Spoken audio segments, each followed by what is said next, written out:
ஒன்றிய கல்வி அமைச்சர் திரு தர்மேந்திர பிரதான் அவர்கள்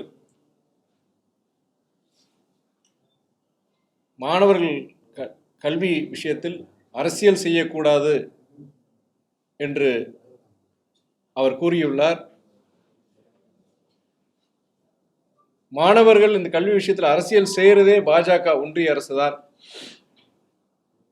என்ன இப்போ பிரச்சனைனா உங்களுக்கு எல்லாருக்கும் தெரியும். உங்களுக்கு தமிழ்நாடு பள்ளிக்கல்வித்துறைக்கு வரவேண்டிய நிதி சமகர சிக்ஷா அபியான்கிற அந்த ஒன்றிய அரசு திட்டத்தில் நமக்கு நடப்பாண்டு 2024-25 2142 கோடி, போன வருஷம் 2023-24 கிட்டத்தட்ட 249 கோடி, கிட்டத்தட்ட ஒரு 2400 கோடிக்கு மேல நமக்கு பணம் வர வேண்டியது இருக்கு.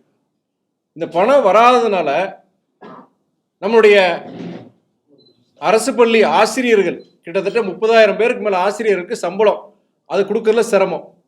அது இல்லாம அரசு பள்ளிகளில் மெயின்டெனன்ஸ் பராமரிக்கிற செலவு, அது இல்லாம உங்களுக்கு விளிம்பு நிலையில் இருக்கிற மாணவர்களுக்கு அவங்களுக்கு நல்ல தரமான கல்வி கொடுக்கறதுக்கு ரைட் டு எஜுகேஷன், தரமான கல்வி பெறணுங்கிற அந்த சட்டத்தின்படி அந்த விளிம்பு நிலையில் இருக்கிற மாணவர்களுக்கு அந்த இலவச கல்வி கொடுக்கறதுனால அந்த பள்ளிகளுக்கு அரசாங்கமே ரீஇம்பர்ஸ்மெண்ட் அவங்க பண்றாங்க. அவங்க இது போன்ற விஷயங்கள் சம்பளம், அரசு பள்ளி ஆசிரியர்கள் சம்பளமா இருக்கட்டும், அரசு பள்ளியில் பராமரிக்கிற இதாக இருக்கட்டும், இல்லாட்டி இந்த ரைட் டு எஜுகேஷன் ஆக்ட்ல இருந்து அந்த ரீஇம்பர்ஸ்மெண்ட்டாக இருக்கட்டும், இது போன்ற முக்கியமான இது தமிழ்நாடு இந்த பள்ளிக்கல்வித்துறைக்கு பணம் கிடையாது. இன்னைக்கு ரொம்ப சிரமத்துக்குள்ள இந்த ஒரு வருஷத்தை செயல்பட்டு இருக்கிறாங்க.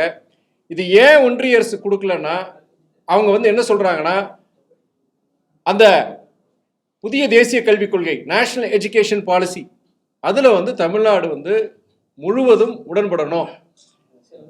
நமக்கு அவங்களுக்கு என்ன விதத்துல உடன்பாடு இல்லைன்னா, புதிய கல்விக் கொள்கை தேசிய கல்விக் கொள்கை என்ன சொல்றாங்கன்னா, மும்மொழி கொள்கையை தமிழ்நாடு அரசு ஏத்தே ஆகணும்னு சொல்றாங்க.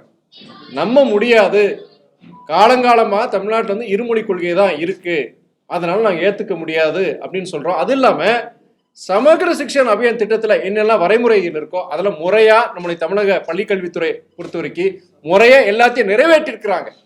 இந்த 2 வருடங்கள் பொறுத்த முறையா நிறைவேற்றிருக்கிறாங்க. அவங்க ஒன்றிய அரசு சார்ந்த ஸ்தாபனங்களே இந்த சமகர சிக்ஷா அபியான் திட்டத்தில் தமிழ்நாடு முன்னோடியா இருக்கு, அந்த திட்டத்தின்படி சிறப்பாக செயல்படுறாங்கன்னு நான் சொல்லலை, ஒன்றிய அரசு ஸ்தாபனங்களே சொல்லியிருக்கு. அப்படின்னா அந்த திட்டத்தின்படி நாங்கள் ஒழுங்காக செயல்பட்டோன்னா அந்த திட்டத்துக்கு உண்டான நிதி நமக்கு வரணும். அதை அவங்க கொடுக்கல. இதுக்கும் தேசிய கல்விக் கொள்கைக்கு எதுக்கு நீங்க ஒட்டு போடுறீங்க? அது வேற விஷயம், விவாதத்துக்கு உண்டான விஷயம் நம்ம இருக்கலாம். ஆனா இந்த திட்டத்துக்கு உண்டான நிதியை ஏன் நீங்க மறுக்கிறீங்கிறது நம்மளுடைய கேள்வி. முதலமைச்சர் அண்ணன் தளபதியுடைய கேள்வி அதுதான். இப்போ அவங்க இந்த வாதத்துக்கு மும்மொழி கொள்கை ஏன் நீங்க ஏத்துக்க மாட்டேங்கிறீங்க? நான் அன்னைக்கு பள்ளிக்கல்வித்துறை அமைச்சர் அன்பு சகோதரர் மகேஷ் பொய்யாமொழியோட அன்னைக்கு நாடாளுமன்றத்தில் சில மாதங்களுக்கு முன்பு ஒன்றிய அமைச்சர் தர்மேந்திர பிரதான பார்க்கும்போது நானும் பிற நாடாளுமன்ற உறுப்பினர்களும் போறோம். அப்போ நாங்க பேசுறோம். அவர் அமைச்சர், ஒன்றிய அமைச்சர் ரொம்ப ஆணவமா பேசுறார். சொல்றார், நீங்க ஏன் 40 வருஷம் பின்னாடியே இருக்கிறீங்க, ஏன் ஹிந்தி ஏத்துக்க மாட்டேங்கிறீங்க, ஏன் மும்மொழி கொள்கை நீங்க கையெழுத்து போட மாட்டீங்க, அது கொடுக்காத வரைக்கும் நாங்க பணம் கொடுக்க மாட்டோம்னு அப்பட்டமா சொல்றார்.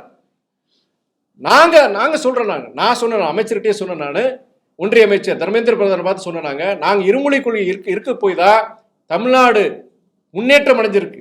தமிழ்நாடுடைய மாணவ செல்வங்கள், இளைஞர்கள் இன்னைக்கு உலகம் முழுவதும் பல்வேறு துறைகள்ல முதன்மையா இருக்கிறாங்க, அவங்க ஆதிக்கம் செலுத்துறாங்கன்னா அதுக்கு இந்த இருமொழி கொள்கை ஆங்கில புலமை எப்படி வந்துச்சு? இந்த இருமொழி கொள்கையினால நமக்கு வந்தது. நமக்கு அதனால அப்படி இருக்கும் பொழுது திராவிட இயக்கங்கள் உடைய முக்கியமான ஒரு கொள்கையில் இருமொழி கொள்கைங்க ஒண்ணு அன்னைக்கு அண்ணா கொண்டு வந்தாரு. இன்னைக்கு அதை விட்டுட்டு நாங்க மும்மொழி கொள்கைக்கு போற சொல்றது நாங்க ஏத்துக்க முடியாது. அதுவும் இல்லாம நீங்க இந்த தேசிய கல்விக் கொள்கை சொல்றாங்களே, பல பிரச்சனைகள் இருக்கு. அதுல இன்னொன்னு என்னன்னா, அவங்க என்ன சொல்றாங்கன்னா 3ஆப்பு 5ஆப்பு 8ஆப்பு 3 போர்டு எக்ஸாம் கிடையாது, அசஸ்மெண்ட் இருக்கு அப்படின்னு சொல்றாங்க. அந்த அசஸ்மெண்டே பார்த்தீங்கன்னா கிட்டத்தட்ட போர்டு எக்ஸாம் மாதிரி தான். யாருக்குமே உங்களுக்கு தெரியும், 10th 12th பப்ளிக் எக்ஸாம் வந்துட்டாலே நம்ம பசங்க எவ்வளவு சங்கடப்படுறாங்கன்னு உங்களுக்கு தெரியும். பயங்கர ப்ரெஷர், உங்களுக்கு மாணவர்களுக்கு பயங்கர ப்ரெஷர். 10th 12th அப்படி இருக்கும்போது 3ஆப்பு படிக்கிற பையனுக்கோ 5ஆப்பு படிக்கிற பையனுக்கோ நீங்க வந்து அசஸ்மெண்ட் வச்சு அதை வச்சுதான் அடுத்ததுக்கு நீங்க போக முடியுங்கிற கொண்டு வரும் பொழுது எவ்வளவு ஒரு மனச்சுமையை நீங்க உருவாக்குறீங்க. அந்த பிள்ளைகளுக்கு, அந்த பெற்றோர்களுக்கு எப்படி எவ்வளவு ஒரு மனச்சுமையை கொடுக்குறீங்க. இன்னொரு விஷயம், இன்னைக்கு உங்களுக்கே தெரியும், இன்னைக்கு படிப்பு கல்விங்கிறது ரொம்ப ரொம்ப பசங்க அவ்வளவு சிரமப்பட்டு படிக்கிறாங்க. நீங்க அடிஷனலா இன்னொரு 3வது லாங்குவேஜ் எதுக்குன்னு கேட்கிறேன் நான். மாணவர்கள் விருப்பத்தை விட்டுருங்க. நீங்க அது ஏன் நீங்க 3வது மொழி படிச்சே ஆகணும்னு சொல்றீங்க? அதுமே என்ன சொல்றாங்கன்னா 3வது மொழி ஹிந்தி தான் இருக்கணும் சொல்லலையேன்னு. அதுலதான் ஒரு விஷயம் உள்ளடங்கி இருக்கு. என்னன்னா, நீங்க நம்ம யாருக்கும் இந்த உதாரணத்தை பல இடத்துல சொல்லியிருக்கிறேன் நான். ஒரு தமிழ்நாட்டு மாணவன் அவனுக்கு வந்து இருமொழின்னா ஆங்கிலம் தமிழ் இருக்கும். 3வது மொழின்னு சொல்லும்போது அவன் தெலுங்கு கத்துக்க போறானா, இல்லாட்டி மலையாளம் கத்துக்க போறானா, இல்ல கன்னடம் கத்துக்க போறானா? வேற வழி இல்லாம ஹிந்தியை கத்துக்க வேண்டிய, சரி ஹிந்தி தானே படிக்கலாம். இதுதான் நாங்க மறைமுக துணிப்புன்னு சொல்றேன். மாணவர்களுக்கு என்னன்னா படிக்க வேண்டிய சப்ஜெக்ட்ஸே நிறைய இருக்கு. 3வது மொழிங்கிறது எங்களுக்கு தேவையில்லைன்னு சொல்றாங்க. இன்னைக்கு கிராஸ் என்ரோல்மெண்ட் ரேஷியோ GER, அதாவது மாணவர்கள் பொறுத்த வரைக்கும் உயர்கல்விக்கு போற விகிதம், அது பொறுத்த வரைக்கும் தமிழ்நாடு கிட்டத்தட்ட 49-50 விழுக்காடு இப்போ இருக்கு. இந்திய அரசு என்ன நிர்ணயம் வச்சிருக்கிறாங்கன்னா 2047க்குள்ள நம்ம இந்தியாவில் இருக்கிற அந்த கிராஸ் என்ரோல்மெண்ட் ரேஷியோ, மாணவர்கள் வந்து உயர்கல்விக்கு போகிற அந்த விகிதம் வந்து கிட்டத்தட்ட 50% உயர்த்தணும்னு சொல்றாங்க. ஆனா நம்ம ஏற்கனவே அதை அடைஞ்சிட்டோம். நம்ம இங்க ஏற்கனவே எல்லாமே நல்லா இருக்கு, சிறப்பா இருக்கு. இதுல வந்து எதுக்குன்னா இப்போ இந்த சர்ச்சையை கொண்டு வந்து இந்த மும்மொழி கொள்கையும் சரி, நேஷனல் எஜுகேஷன் பாலிசி சொல்லி இது கொண்டு வந்து தமிழ்நாட்டுக்கு உரிய அந்த நிதியை வழங்காததான் நம்ம கண்டிக்கிறோம். ஒன்றிய அமைச்சர் தர்மேந்திர பிரதான் சொன்னது வந்து அவங்க தான் இதை அரசியலாக்குறாங்க, மதத்தை வச்சு அரசியலாக்குறாங்க. இன்னைக்கு கல்வித்துறை மூலியமா ஒரு மறைமுகமா என்னன்னா, நீ இது செஞ்சாதான் நான் நிதி கொடுப்போம், ஒரு பிளாக்மெயிலிங் டாக்டிக்ஸ். இது பள்ளிக்கல்வித்துறை மாத்திரம் கிடையாது, எல்லா விஷயத்திலையும். நீங்க இன்னைக்கு நம்முடைய நான் பட்ஜெட்ல பத்தி எனக்கு நாடாளுமன்றத்தில் நான் பேசும்போது நான் பேசுறேன் நான். அதாவது வந்து என்ன, அவங்க பிரதமர் வந்து என்ன சொல்றாருன்னா, அவர் வந்து எல்லாமே தமிழ்நாடு பத்தி எல்லாம் பேசுற. ஆனா தமிழ்நாடு பொறுத்த வரைக்கும் இந்திய வரைபடத்தில் இருக்கு. ஆனா நம்முடைய நாட்டின் பிரதமர் மனசுலயோ இல்லாட்டி நம்ம நிதியமைச்சர் மனசுலயோ அவங்க இல்ல, தமிழ்நாடு இல்ல. ஏன்னா எந்தவித அறிவிப்பு இந்த வருஷம் இல்ல, போன வருஷம் இல்ல. குறிப்பா நம்ம சொல்லணும்னா, நீங்க இன்னைக்கு கூட பிரஸ்ல இன்னைக்கு அமைச்சர்கிட்ட கேட்டுட்டு இருந்தீங்க, மெட்ரோ ட்ரெயின் திருச்சிக்கு உண்டான்னு கேட்டிருக்கிறீங்க. மெட்ரோ ட்ரெயின் பொறுத்த வரைக்கும் கோயம்புத்தூர், மதுரை, திருச்சி எந்த அறிவிப்பும் கிடையாது. ஏன் சென்னையில் நடக்கிற மெட்ரோ ரயிலுடைய phase 2 2வது பாகம் அதுக்கே பொறுத்த வரைக்கும் 26,000 கோடி ஒன்றிய அரசு கொடுக்க வேண்டிய பாக்கி இருக்கு. அதுவுமே இது வரைக்கும் அவங்க கொடுக்காம இருக்கிறாங்க. அவங்க இப்படி பல்வேறு விஷயங்கள்ல தமிழ்நாட்டுக்கு வழங்க வேண்டிய பேரிடர் நிதி பொறுத்த வரைக்கும் உங்களுக்கு 2023 நடந்த மிச்சாங் புயலா இருக்கட்டும், தென் மாவட்டங்கள் நடந்த அந்த வெள்ள வந்த பாதிப்பு கிட்டத்தட்ட நம்ம வந்து 38,000 கோடி நம்ம கேட்டிருந்தோம். நம்ம முதலமைச்சர் கேட்டிருந்தார்.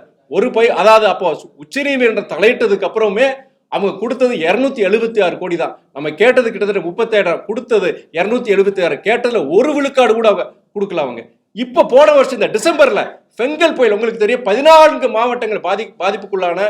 அப்போ வந்து நம்முடைய முதலமைச்சர் என்ன கேட்டிருந்தாருன்னா, கிட்டத்தட்ட 6,675 கோடி வந்து நீங்க பேரிடர் நிதியை நீங்க கொடுக்கணும்னு சொல்லியிருந்தாங்க. இது வரைக்கும் ஒத்த பைசா வரல. பேரிடர் நிதிக்கு பணம் கொடுக்கறது கிடையாது, வளர்ச்சி திட்டங்களுக்கு பணம் கொடுக்கறது கிடையாது. இது போன்ற 100 நாள் வேலை திட்டம் நீங்க சொல்லுங்க. நீங்க நான் இன்னைக்கு தமிழ்நாடு முழுக்க பல கிராமங்களுக்கு போறேன், போயிட்டு இருக்கேன், 4 வருஷமா போயிட்டு இருக்கிறேன். நான் கிராமங்களுக்கு போகும்போது அந்த பெண்கள், குறிப்பா வயதான பெண்கள் என்ன கேட்கறாங்கன்னா, ஐயா வருஷம் இந்த 100 நாள் வேலை திட்டத்துக்கு குறைஞ்சிக்கிட்டே இருக்கு. போன வருஷங்களுக்கு 80 நாள், அதுக்கு முன்னாடி வருஷங்களுக்கு 90 நாள், அது போன வருஷங்களுக்கு 60 நாள், இந்த வருஷங்களுக்கு 40 நாள் கூட கிடைக்கலையா அப்படின்னு சொல்லிட்டு நீங்க சொல்லும்போது, அப்ப அவங்ககிட்ட விலைக்கு சொல்ல வேண்டியது இருக்கு. அம்மா இது வந்து ஒன்றிய அரசு, மோடி அரசுடைய திட்டம், இந்த 100 நாள் வேலை திட்டம்ங்கிறது, இதுக்குண்டான நிதியை வந்து ஒன்றிய அரசு தான் ஒதுக்குறாங்க. அப்படி இருக்கும்போது நம்முடைய தமிழக அரசு, முதலமைச்சர், இப்ப எங்க தலைவர் வைகோ போன்ற ஆட்கள் நாங்க சொல்றோம், போன வருஷம் நாங்க திருச்சியில் இதுக்குன்னே ஒரு ஆர்ப்பாட்டம் வச்சோம், இந்த 100 நாள் வேலை திட்டத்துக்கு உண்டான நிதியை நீங்க குறைக்காதீங்க அப்படின்னு சொல்லி ஒரு ஆர்ப்பாட்டமே வச்சோம். ஆனால் இதுவரைக்கும் அந்த 100 நாள் வேலை திட்டத்துக்கு உண்டான நிதியை வந்து கூட்டல. போன வருஷம் 86,000 கோடி கொடுத்திருந்தாங்க. போன வருஷம் 100 நாள் வேலை திட்டத்துக்கு ஒன்றிய அரசு 86,000 கோடி. அதுலயே பொறுத்த வரைக்கும் அந்த போன வருஷத்துல பொறுத்த வரைக்கும் பல மாநிலங்களுக்கு வந்து பாக்கி இருக்கு. கிட்டத்தட்ட 10,000 கோடி வரைக்கும் அந்த 100 நாள் வேலை திட்டத்துக்கு வந்து மாநில அரசுகள் பாக்கி இருக்கு. இந்த வருஷம் 86,000 கோடி ஒதுக்கி இருக்காங்க. 2025-26க்கு 86,000 கோடி அதே ஒதுக்கி இருக்காங்க. போன வருஷம் பாக்கி கிட்டத்தட்ட 10,000 கழிச்சீங்கன்னா 76,000 கோடி தான் இருக்கு. அப்போ வருஷம் என்னன்னா, இந்த 100 நாள் வேலை திட்டத்துக்கு உண்டான நிதியை குறைச்சிட்டே வர்றாங்க. இந்த திட்டத்தை எடுக்கிறதுக்கு உண்டான முயற்சி தான் இருக்கு. இப்படி இருக்கும் பொழுது 100 நாள் வேலை திட்டமா இருக்கட்டும், இந்த மாதிரி போன்ற தமிழ்நாட்டுக்கு சரி முக்கியமான பிரச்சனைகள் பொறுத்தவரைக்கும் ஒன்றிய அரசு எந்த அதுக்குண்டான நிவாரணமும் கொடுக்கறது கிடையாது, அதுக்குண்டான எந்த வித இதுவும் அவங்க சொல்றது கிடையாது. இப்படி இருக்கும் பொழுது பள்ளிக்கல்வித்துறையை பொறுத்தவரைக்கும் ஒன்றிய அமைச்சர் தர்மேந்திர பிரதான் சொன்னது பொறுத்த வரைக்கும் முற்றிலும் ஒரு பொய்யான ஒரு குற்றச்சாட்டு. இதில் அரசியல் செய்வது ஒன்றிய அரசு தான் என்ற இந்த நேரத்தில் சொல்ல விரும்புகிறேன்.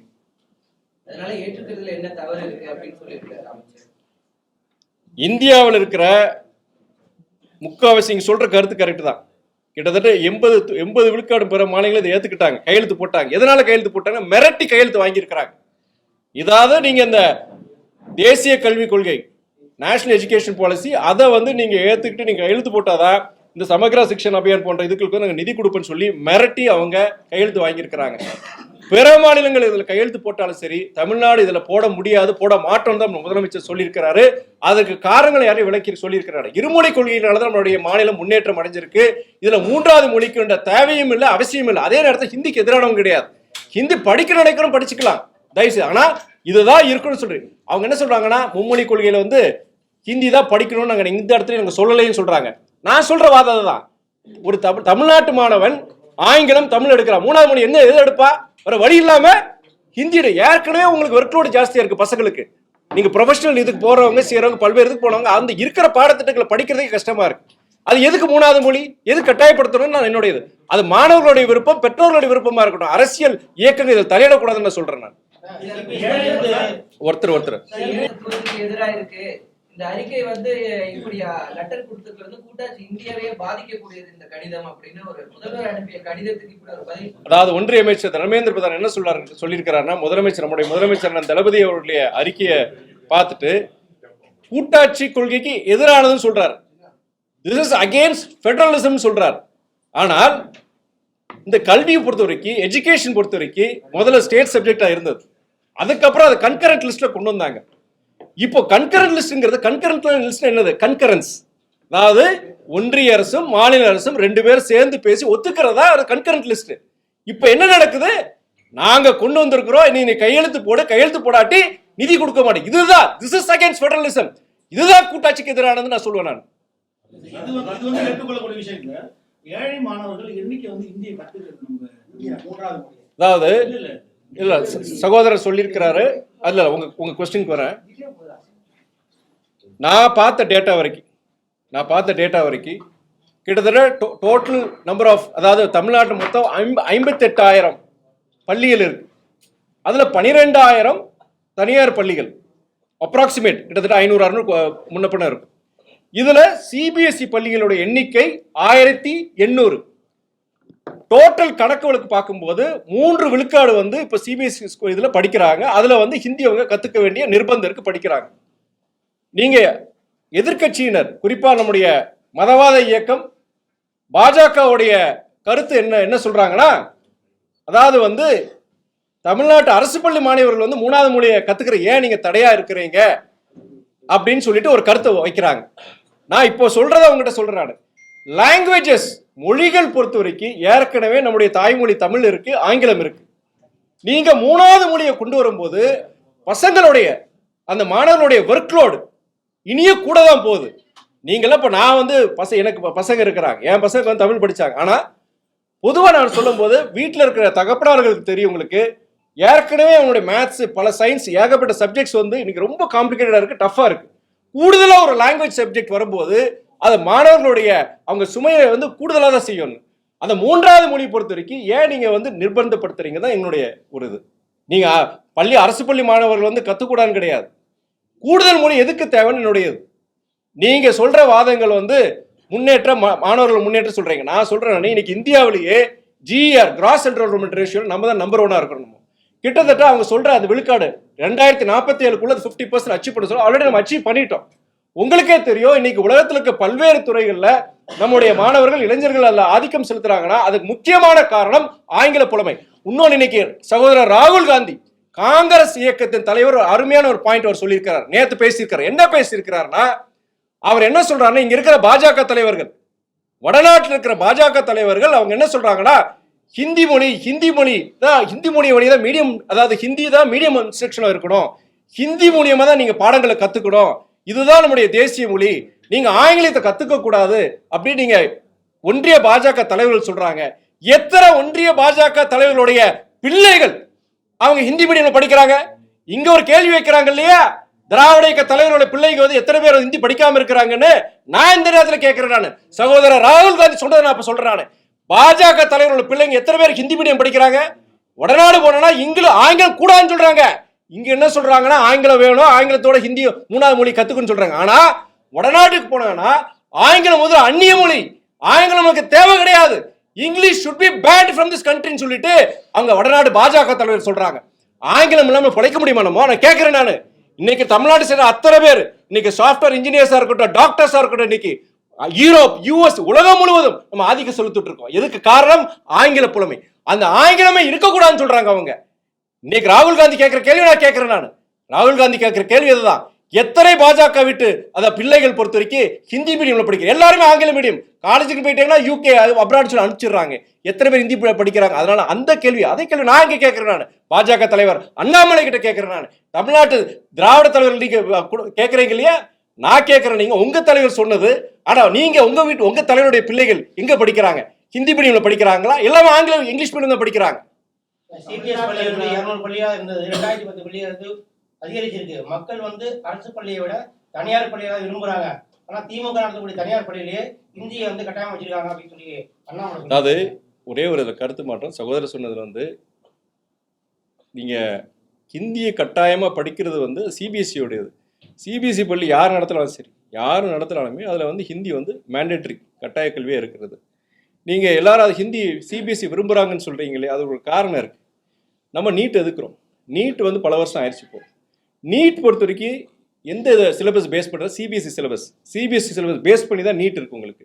அப்படி இருக்கும்போது அப்போ அந்த ஸ்டேட் சிலபஸ் இருக்கும்போது இப்போ ஸ்டேட் சிலபஸ் அப்கிரேட் பண்ணிட்டாங்க.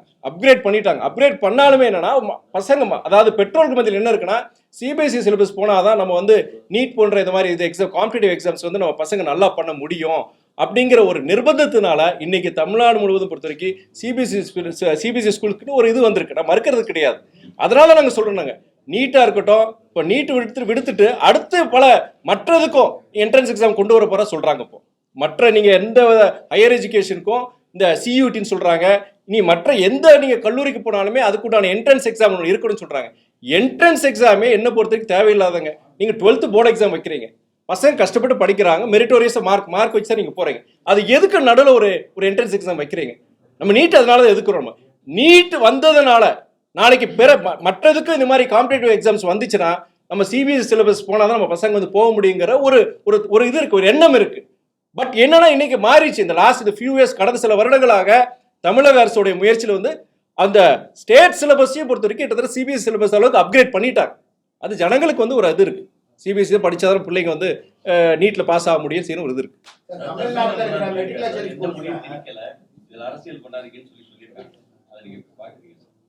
எந்த மொழியும் அதுதான் நான் சகோதரர் நான் எப்படி சொன்ன பதில் சொல்லியிருந்தேன். அதாவது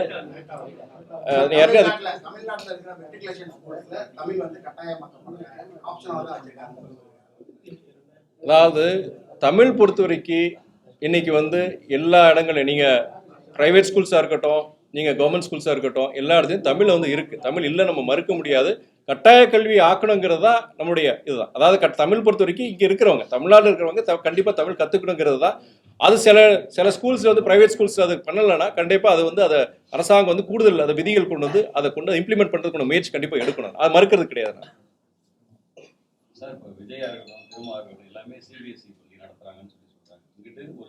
அதாவது நீங்க விஜய், சகோதரர் விஜய் நடத்துறாரு, அண்ணன் திரும்ப சிபிஎஸ்சி ஸ்கூல் நடத்துறாரு, இதெல்லாம் யார் சொல்லியிருக்கிறாங்க? அண்ணாமலை சொல்றதெல்லாம் நம்ப முடியுமா? பிரஸ் கிட்டே உங்ககிட்ட கேட்கிறேன், இத்தனை பேர்கிட்ட கேட்கிறேன். அதாவது அது தரவுகளோட கொடுக்கட்டும். அது சம்பந்தப்பட்ட நபர், இப்போ சகோதரர் விஜயா இருக்கட்டும், அண்ணன் திருமாவா இருக்கட்டும், இவங்க அதுக்குண்டான பதில் சொல்லணும். எனக்கு உண்மையில அவங்க ஸ்கூல் நடத்துறாங்கன்னு தெரியாது. அண்ணாமலை சொல்றதை வச்சுக்கிட்டு நான் அதுக்குண்டான பதில் நாங்க கொடுக்க முடியாது. யாரு நான் நடத்துறேன்னு சொல்லியிருக்காரா?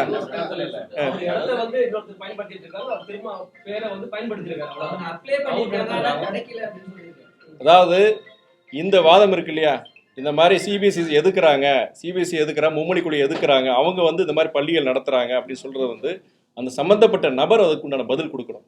நான் பொறுத்த வரைக்கும் இப்போ நான் நடத்துறேன் இல்லை இருங்க, நான் நடத்துறேன்னா என் பிள்ளைங்க வந்து ஹிந்தி படிக்கிறாங்களா நான் சொல்லணும், நீங்க அந்த கேள்வியை கேட்கலாம்.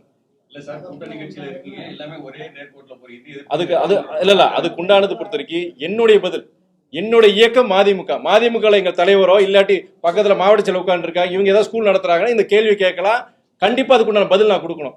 பிற இயக்கங்கள் பொறுத்த வரைக்கும் நீங்க பத்திரிகையாளர் பொறுத்த வரைக்கும் நீங்க அவங்ககிட்ட கேட்டு அவங்களுக்குண்டான விளக்கத்தை அவங்க தான் கொடுக்கணும். இருந்த தொழிலை விட்டு எங்க அரசியலுக்கு வந்து என்னென்ன லாங்குவேஜ் சார் உங்களுக்கு தெரியும்? எனக்கு தெரிஞ்ச ஆங்கிலம் தெரியும், தமிழ் தெரியும், நான் தெலுங்கு எனக்கு தெரியும், மறுக்கிறது கிடையாது, பொய் சொல்ல மாட்டேன். நான் ஹிந்தி எனக்கு வந்து பாருங்க, ஹிந்தி வந்து தோட தான் அங்க இருக்கிறாங்க. நான் எம்பிஸ் நான் போறேன் இல்லையா, நல்லா தெரிஞ்சிருந்தா நிறைய பேசலாமே. ஏன் ஆங்கிலத்துல பேசுறது நல்லா இல்லைங்களா? ஏங்க எனக்கு பொறுத்த வரைக்கும் ஆங்கில மொழியில நாடாளுமன்றத்தில் என்னால பேச முடியுது. அங்க வந்து டிரான்ஸ்லேஷன் இருக்கு, அவங்க இருக்கிற அமைச்சர்கள் பொறுத்த வரைக்கும் அந்த டிரான்ஸ்லேஷன் அவங்க ஹிந்திலேயே அவங்க கேட்டுக்கிறாங்க. நிறைய அமைச்சர்கள் பொறுத்த வரைக்கும் அவங்க ஆங்கிலம் தெரியறது கிடையாது, அவங்களுக்கு ஹிந்தி தான் புரியுது. இன்ஃபேக்ட் ஸ்டாண்டிங் கமிட்டி போறேன், ஸ்டாண்டிங் கமிட்டி மீட்டிங்ல பொறுத்த வரைக்கும் ஹிந்தியில பேசும்போது சார் நான் மாத்திரம் கிடையாது, பக்கத்துல இருக்க கேரளா எம்பிஸ் சரி அவங்களும் சொல்றாங்க sir we don't understand Hindi, please speak in இங்கிலீஷ்னு சொல்லி இங்கிலீஷ்ல நாங்க பேச வைக்கிறோம். நாங்க இது என்ன நான் என்ன சொல்ற வரேன்னா, ஆங்கிலம் ஒரு புதுமொழி. நீங்க நான் சொல்ற கருத்தை நீங்க, அதாவது நாங்க சொல்ற நம்ம சொல்ற கருத்தை நான் சொல்றேன். நான் தமிழ்நாட்டில் இருக்கிற நம்ம எல்லாரும் சொல்ற கருத்து ஆங்கிலம் புதுமொழியா வைங்க. நீங்க இந்தியா முழுவதும் ஆங்கிலம் ஒரு புதுமொழியா வைங்க. நீங்க வடநாட்டுக்கார வந்தீங்கன்னா அவங்களுக்கு வந்து எதுவுமே தெரியல, ஆங்கிலம் தெரியல, எதுவும் தெரியல, ஹிந்தியில் தான் பேசுறாங்க. ஆங்கிலம் பொறுத்த வரைக்கும் அது காமன் லாங்குவேஜ் இருக்கட்டும். இன்னைக்கு உலக தொடர்பு மொழியா ஆங்கிலம் தான். அந்த அவங்க வடநாட்டவர்களுக்கு அது நல்லது. அங்க நார்த் இந்தியா போயிட்டீங்கன்னா இங்கிலீஷே கூடாது, இங்கிலீஷ் எதுக்குன்னு சொல்லி அங்க பிரச்சாரம். உங்களுக்கு பத்திரிகையில தெரியுதா இல்லையா சொல்லல, பல பாஜக தலைவர்கள் ஆங்கிலம் நமக்கு தேவை கிடையாது, இந்தியா நாட்டுக்கு ஆங்கிலம் தேவை கிடையாதுன்னு சொல்றாங்க. அது எவ்வளவு ஒரு பாதகத்தை உருவாக்கும் யோசிச்சு பாருங்க. நம்ம பசங்க இந்த மொழிவாதம் இருக்கட்டும், அவங்க சொல்ற வாதம் நான் சொல்ற இந்த நேரத்தில் நீங்க பொய் நினைச்சீங்கன்னா தயவு செய்து அமித்ஷா முதற்கொண்டு அவங்க பாஜக தலைவர்கள் வந்து ஆங்கிலம் கூடாதுன்னு சொல்றாங்க. அது நல்லதா கெட்டதா? அப்படி சொல்றாங்களே பாஜக எத்தனை பேர் வந்து இங்கிலீஷ் மீடியம் ஹிந்தி மீடியம்ல படிக்கிறாங்க? எல்லாமே இங்கிலீஷ் மீடியம் தான் படிக்கிறாங்க பசங்க, அவங்க பெரிய பெரிய தலைவருடைய பசங்க எல்லாமே. அதனால இதுல வந்து இந்த மொழி விஷயத்துல இந்த கல்வி விஷயத்துல அரசியல் பண்றது வந்து பாஜக தான். என்னன்னா இன்னைக்கு சிக்கந்தர் மலையா இல்லை கந்தர் மலையாங்கிறத விட்டுட்டு இன்னைக்கு இதுக்கு வந்திருக்கிறாங்க. அது உங்களுடையது. அதாவது சகோதரர் சொல்ற பாலியல் வன்கொடுமை சொல்றீங்க, நீங்க டேட்டா போய் பாருங்க. என்னுடைய டேட்டா கிடையாது, நேஷனல் கிரைம் ரெக்கார்ட்ஸ் பியூரோ, இது ஒன்றிய அரசு சார்ந்த ஸ்தாபனம். அதிகமா பாலியல் வன்கொடுமை நடக்கிற மாநிலம் பொறுத்த வரைக்கும் உத்தரப்பிரதேஷ். பாஜக 3வது முறையாக ஆட்சியில் இருக்கும் மாநிலம் உத்தரப்பிரதேஷ். இந்தியாவிலே அதிகமா வன்கொடுமை பாலியல் அதாவது இந்த மாதிரி சம்பவங்கள் நடக்கிறது. நீங்க இன்னொன்னு சொல்றேன், டெல்லி தலைநகரம் வெக்கக்கேடு. 6 மணிக்கு 7 மணிக்கு பொம்பளைங்க வெளியில போக கூடாதுன்னு சொல்லிட்டு ஒரு இது இருக்கு. அவ்வளவு பயம். பெண்களுக்கு எதிரான அதிகமா குற்றங்கள் நடக்கிற நகரம் இல்ல நரகம்னு சொன்ன, உண்மையில நரகம் தான். அவ்வளவு மோசமா இருக்கு. அது டெல்லி பொறுத்த வரைக்கும் நினைக்கலாம் ஆம் ஆத்மி ஆட்சியில் இருந்தாலுமே சட்டம் ஒழுங்கு காவல்துறை யாரு கையில் இருக்குன்னா டெல்லியை பொறுத்த வரைக்கும் ஒன்றிய அரசு கிட்ட தான் இருக்கு. நீங்க அதனால பொறுத்த வரைக்கும் தமிழ்நாட்டில் பொறுத்த வரைக்கும் சம்பவம் நடக்கலன்னு சொல்லலாம், தொடர்ந்து இங்க நடக்கதான் செய்யுது. நடக்கிறதுக்கு நீங்க பாருங்க, ஆசிரியர்கள் தப்பு பண்றாங்க, சில பேர் தப்பு பண்றாங்கன்னா அதுக்கு உண்டான நடவடிக்கை எடுக்கிறாங்க இந்த அரசு, கைது பண்றாங்க, செய்யறாங்க. ஆனால் இது சமுதாயத்தில் பொறுத்த வரைக்கும் ஒரு விழிப்புணர்வு வரணும். இது போன்ற விஷயங்கள் வந்து நம்ம பண்ணக்கூடாது செய்ய ஜனங்களுக்கு வரணும். அது ஜனங்க செய்யும் போது அதுக்குள்ள நடவடிக்கை இந்த அரசாங்கம் தப்பே நடக்காது, 100% நடக்காதுன்னு கண்டிப்பா நம்ம எதிர்பார்க்க முடியாது. வளர்ந்த நாடுகளில் இது போன்ற சம்பவங்கள் நடந்துட்டு இருக்கு. இங்கே அதுவும் இந்த கடந்த ஒரு வாரத்தில் பார்த்தீங்கன்னா நிறைய சம்பவங்கள் நடந்திருக்கு, மறுக்கிறது கிடையாது. ஆனா அதுக்குண்டான நடவடிக்கையை நம்முடைய காவல்துறை எடுக்கிறாங்க. அதனால சகோதரர் பொறுத்த வரைக்கும் பாலியல் வன்கொடுமை பொறுத்த வரைக்கும் மற்ற குற்றங்களா இருக்கட்டும், தமிழ்நாடை பொறுத்த வரைக்கும் நான் அரசியலுக்கு அப்பாற்பட்டு பேசுறேன், கூட்டணியில் இருக்கிற இல்லைன்னா அரசியலுக்கு அப்பாற்பட்டு சொல்றேன். நீங்க வடநாட்டுக்கு நீங்க போயிட்டு வாங்க, நீங்க ட்ரெயின்ல டிராவல் பண்ணிட்டு நீங்க இப்போ இந்த ட்ரெயின்ஸ் பத்தி நிறைய மீம்ஸ் வருது. இப்போ நடந்த சம்பவங்கள் பொறுத்த வரைக்கும் சட்டம் ஒழுங்கு ஒன்று இருக்குன்னா கண்டிப்பா இருக்கு. நீங்க வட மாநிலங்கள் போனாலே உங்களுக்கு தெரியும். உங்களுக்கு அதுக்கு அப்படி பார்க்கும்போது திமுக கிடையாது, திமுக அதிமுக திராவிட இயக்கங்கள் நீங்க ஆட்சி செய்த இந்த தமிழ்நாடு பொறுத்த வரைக்கும் இங்க சட்டம் ஒழுங்கா இருக்கட்டும், பல்வேறு விஷயம் எவ்வளவு நம்ம முன்னாடி தான் இருக்கணும். இந்த செக்ஷுவல் ஹராஸ்மெண்ட் சகஜமாக நடக்குது சார். அதில் பார்த்தீங்கன்னா மேக்ஸிமம் டீச்சர்ஸ் தான் இருக்காங்க, மற்றவங்களோட டீச்சர்ஸ் தான் நிறைய பேர் இருக்காங்க, எபோ 50 தான் அதில் இருக்காங்க. இப்போ விழிப்புணர்வு வந்து வாத்தியார்களுக்கு தேவையா, ஸ்டூடெண்ட்டுக்கு தேவையா? இது நான் பொதுவாக சொல்கிற வாத்தியார்னு தனிப்படுத்தி சொல்ல மாட்டேன். பொதுவாக மனிதர்கள் மாற்றம்ங்கிறது நான் பல இடங்கள் திருமண நிகழ்ச்சிகள் போகும்போது நான் அரசியல் பேசுறதில்ல, பொதுவான விழிப்புணர்வு விஷயங்கள் பேசுகிறேன். அதாவது சுற்றுச்சூழலை பற்றி பேசுகிறேன். இன்னொரு முக்கியமான விஷயங்கள் சொல்ல, பல்வேறு சீர்கேடுகள் இன்னைக்கு சமுதாயத்தில் இருக்குன்னா அதுக்கு நீங்கள் உடனே இங்கே அரசியல்வாதிகளும் அதிகாரி நீங்கள் குற்றப்படுத்துறீங்க. மாற்றம் எங்கே ஆரம்பிக்கணும்னா மக்களை உங்ககிட்ட இருந்து அந்த மாற்றம் வரணும். நீங்கள் மாறலைன்னா இந்த இந்த இந்த சமுதாயம் மாறாது. நீங்கள் அரசியல்வாதிகளையும் நீங்கள் அதிகாரியின் குறை சொல்கிற எந்த வித இதுவும் கிடையாது. அந்த மாற்றம் உங்களது இது தான் சொல்கிறேன். நீங்கள் சொல்கிறீங்களா ஆசிரியர் மாத்திரம் கிடையாது. இன்னைக்கு பல்வேறு பிரச்சனைகள், பல்வேறு சீர்கேடுகள் இன்னைக்கு வந்து இன்னைக்கு சமுதாயத்தில் மக்கள் தான் மாறணும். இல்லை அது ஒருமையில திட்டுறதை பொறுத்த வரைக்கும் யாராக இருந்தால் ஒருமையில திட்டக்கூடாதுங்க. பாலிசி ரிலேட்டட், அதாவது கொள்கை ரீதியான ஒரு தாக்குதல் இருக்கலாம், தனி மனித தாக்குதல், ஹிட்டிங் பிலோ தி பெல்ட்னு சொல்லுவாங்க, அது வந்து இருக்கக்கூடாது. நான் பண்ணக்கூடாதுன்னு நினைக்கிறேன். நான் அது என்னுடைய கருத்து. இது அதாவது ஜனங்க பொறுத்த வரைக்கும் அவங்களுடைய எதிர்ப்பு தெரிவிக்கிறதுக்கு அது ட்ரெண்டிங் ஆச்சு வச்சுக்கோ, ஜனங்க அதை வரவேற்கிறாங்கன்னு அர்த்தம். அந்த பர்டிகுலர் கருத்தை வரவேற்கிற அதை புரிஞ்சுக்கிட்டு ஒன்றிய அரசு தன்னுடைய போக்கை மாற்றிக்கிட்டா நல்லது. எம்பிக்கள் வந்து வலுவா ஒண்ணு எதிர்ப்பு காட்டலையே எதுக்கு இங்க கத்துறீங்க எல்லாம் பண்றீங்க? ஏங்க தயவுசெய்து உங்களுடைய நம்பர், வாட்ஸ்அப் நம்பர் அனுப்புகிறேன். எனக்கு கொடுக்குற நேரம் கொடுக்குறதே நான் 3 நிமிஷம் கொடுப்பாங்க. அதுக்குள்ள இல்லை என்ன நான் இல்லை என்னை பொறுத்த வரைக்கும் நம்மளுடைய தமிழ்நாட்டை சேர்ந்த நாடாளுமன்ற உறுப்பினர் வாய்ப்பு கிடைக்கும் போது தமிழ்நாட்டுக்கு அந்த அதாவது பட்ஜெட்டை பொறுத்த வரைக்கும் பார்த்தீங்கன்னா நான் இருந்தேன். நான் நாடாளுமன்றத்தில் இருக்கும்போது நம்ம திமுக எம்பிகளாக இருக்கட்டும், காங்கிரஸ் எம்பிகளாக இருக்கட்டும், கம்யூனிஸ்ட் எம்பிகளாக இருக்கட்டும், எல்லாருமே வந்து தமிழ்நாட்டுக்கு நீங்கள் நிதி கொடுக்கல, இந்த புதிய திட்டங்கள் அறிவிக்கல ஏங்கிற கேள்வி வந்து எல்லாருமே வச்சாங்க, கடுமையாக வச்சாங்க. அது மறுக்க முடியாது. தயவுசெய்து அதை நான் ஏற்றுக்க மாட்டேன். எல்லா எம்பிக்களும் இந்தியில பேசினா குரல் எடுப்பட்டு நீங்கள் இல்லைங்க, அதாவது என்னன்னா அவங்க மொழி மாத்திரம் கிடையாதுங்க, மொழி மாத்திரம் கிடையாது, மொழி மதம் பல்வேறு விஷயங்கள்ல இந்த நாடை வந்து இப்படிதான் இருக்கணும்னு நினைக்கிறாங்க. ஒரே மொழி ஒரே கலாச்சாரம் இது மாதிரி நினைக்கிறாங்க. அதுக்கு வந்து நீங்க என்னதான் நீங்க இந்தி கத்துக்கிட்டாலும் சரி சரி அவங்க அது வந்து ஒரு ஜனநாயக நாடு, நம்ம நாடு ஒரு டெமோக்ராட்டிக் கண்ட்ரி. இதை வந்து என்னன்னா ஒரு ஃபாசிசம், ஒரு மாதிரி ஒரு டிக்டேட்டர்ஷிப் மாதிரி அவங்க கொண்டு போக நினைக்கிறாங்க. நீங்க இதுக்கு மாறினாலும் சரி பிற விஷயங்கள் இருக்கு இல்லையா, மற்ற விஷயங்கள் இருக்கு இல்லையா. ஒரு 20 வருஷம் கழிச்சு எல்லாருமே ஹிந்தியில பேச ஆரம்பிச்சிருவாங்க. கேரளா அக்செப்ட் பண்ணிட்டாங்க புதிய மும்மொழி கொள்கையை, ஏங்க கர்நாடகா அக்செப்ட் பண்ணிட்டாங்க. நீங்க இல்ல நீங்க அக்செப்ட் எது இருந்தாலுமே நீங்க திணிக்கலாம். But probably change of government வந்துச்சுன்னா ரிவர்ஸ் பண்ணலாம் இல்லையா. இன்னைக்கு நீங்க சொல்றது எல்லாரும் ஏத்துக்கிட்டாங்க, இல்ல நிர்பந்தம் இல்ல, நான் ஏற்கனவே நான் சொல்றேன் இல்லையா, ஏத்துக்கிட்ட எதை வச்சு ஏத்துக்கிறாங்க. நீ இதுல கையெழுத்து போடலன்னா நிதி கிடைக்காது அங்கிற அந்த ஒரு பெரட்டல்ல அந்த வலுக்கட்டாயமே கையெழுத்து போட்டு வச்சிருக்கிறாங்க. நாளைக்கு ஒரு 4 வருஷம் கழிச்சு ஆட்சி மாறும் பொழுது மறுபடியும் காங்கிரஸ் இயக்கப்போ வேற ஆட்சிக்கு வரும்போது கண்டிப்பா இதை ரிவர்ஸ் பண்ணலாம், அந்த பாலிசி ரிவர்ஸ் பண்ணலாம். அதனால வந்து எதுவுமே நம்ம நிரந்தரம் சொல்லிட முடியாது.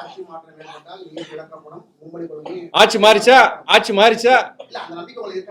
கண்டிப்பா. அதாவது ஜனநாயகம் இருக்கிற வரைக்கும், ஜனநாயகம் பத்திரிகை துறை நீங்களும் வந்து உங்களோட நடுநிலைமையோடு நீங்க செயல்படும் போது ஜனங்க மத்தியில் ஒரு மாற்றம் வரும் பொழுது கண்டிப்பா ஆட்சி மாற்றம் வரும். அது ஆட்சி நிரந்தர பிரதமர் நிரந்தர இந்த கட்சி தான் ஆட்சி செய்யுங்கிற இதுவே கிடையாது. ஜனநாயக நாட்டில் மாற்றம்ங்கிறத யாரும் மாற்ற முடியாது. மாற்றம்ங்கிறது அதுதான் நிரந்தரம்.